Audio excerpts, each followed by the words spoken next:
Hello, beautiful people. Jennifer Coley, and it is day 3 of the 5 laws of gold, which means we're on the third law.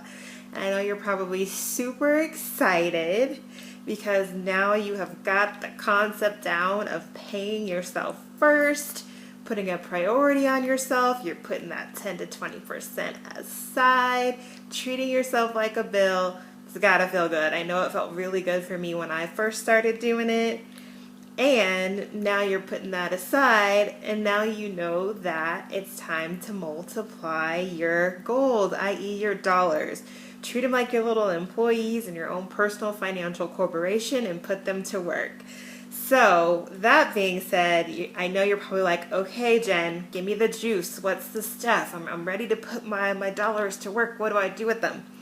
And to that, I'm going to say, take a deep breath with me. Really, take a deep breath. I know what it's like to be excited and anxious. This is a new concept. This is a paradigm shift. I know what that's like. However, the definition of insanity is doing the same thing over and over again, expecting a different result. So you probably in your past have gotten really excited about something. You're like, okay, let's go, let's put it into place. But this is serious business, right? This is the financial corporation of you. So you want to really make sure you understand some things before you go out running and investing your dollars and putting them to work to make sure that you actually preserve that capital.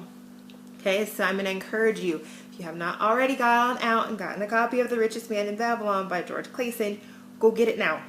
Right now, go get it. If you have to pause this video and go online and order it or run to the bookstore and get it, download it in PDF format, get it in audio format. I don't care what format it's in, just go get the book. This is serious business. It's serious study. Okay, you want to prioritize this.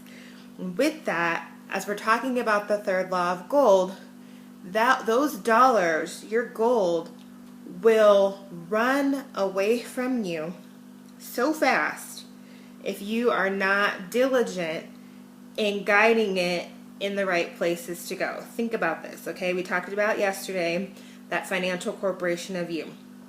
Think about the worst boss you've ever had, right? What did they probably do? They probably showed up late. They probably were really condescending, really didn't care about investing in you at all, or maybe were really bossy, maybe wrote you up for something that was silly that you never should have been in trouble for. They just were not good to you at all, right? And they probably made you want to quit, go look for another job, go start a business, whatever.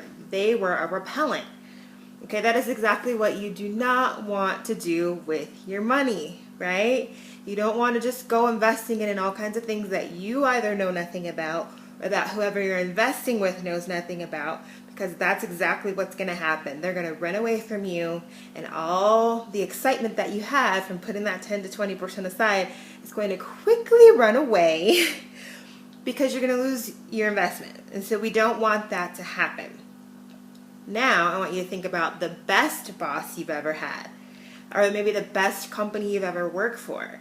The really good companies out there get that the greatest asset that they have for productivity and for their bottom line profit is their employees, especially if it's a customer service oriented industry. It's those frontline employees that are dealing with customers, right?